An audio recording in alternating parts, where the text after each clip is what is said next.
नमस्कार दोस्तों, कैसे हैं आप? मैं हूं गौरव और ये है ट्रांसफॉर्मेशंस।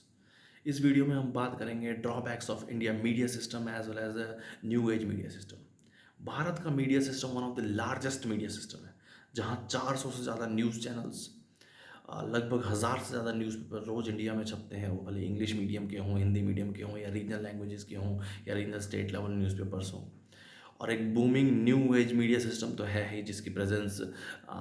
यूट्यूब प्लेटफॉर्म्स पे, या आपके फेसबुक पे, इंस्टा पे या ट्विटर पे अवेलेबल है। इतना बड़ा प्लेटफॉर्म होने के बावजूद, इतने सारे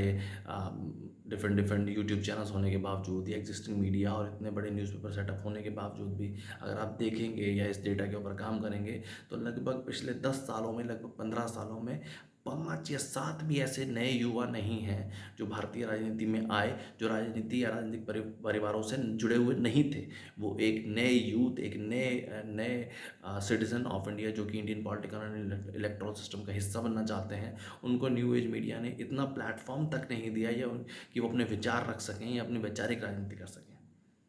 as a fourth pillar of democracy, या as as a fourth pillar of democratic system,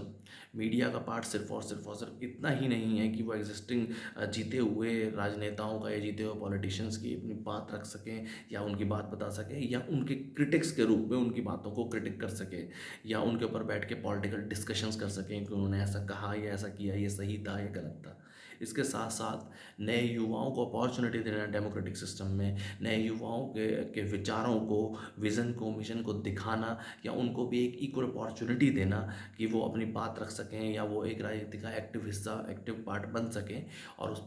उस राजनीति में पहुँच कर, भले वो किसी भी स्तर की हो, भले वो जिला स्तर की हो, भले ही वो राज्य स्तर की हो, भले ही वो 3 टायर स्ट्रक्चर की हो, भले ही वो पंचायती राज सिस्टम्स हो, उसका हिस्सा बन के उसके में नए बदलाव और नए प्रोग्रेस, या नए क्या कहते हैं, प्रोग्रेसिव डेवलपमेंट का पार्ट बनना, या नए आयाम तय करना, ये भी उतना ही ज़रूरी है। इन्हीं सब चीज़ों को देखते हुए ट्रांसफॉर्मेशन से एक प्लेटफॉर्म बनाया गया है। ट्रांसफॉर्मेशन एक फर्स्ट इंडिया का ऐसा प्लेटफॉर्म है जो इंडिया के हर यूथ को या हर सिटीजन को ये इक्वल अपॉर्चुनिटी देता है, instead of caste, creed, region, religion, कि वो अपने विचारों को, अपने विज़न को, अपने मिशन को आम जन तक, आम जनता जनार्दन तक पहुंचा सके, और उन विचारों को देख के, समझ के, जनता अपने आगे आने वाले नेता का, अपने आगे आने वाले लीडर का चुनाव कर सके, इंस्टेड कि वो एक जो पुरानी राजनीति का ढर्रा चला आ रहा है, उसी ढर्रे में ढर के आगे चल सके। एक नई वैचारिक राजनीति की शुरुआत, जिसमें हर युवा को एक इक्वल अपॉर्चुनिटी मिल सके कि वो अपने विचारों से, अपने विज़न से, अपने मिशन से अपनी बात को रख सके।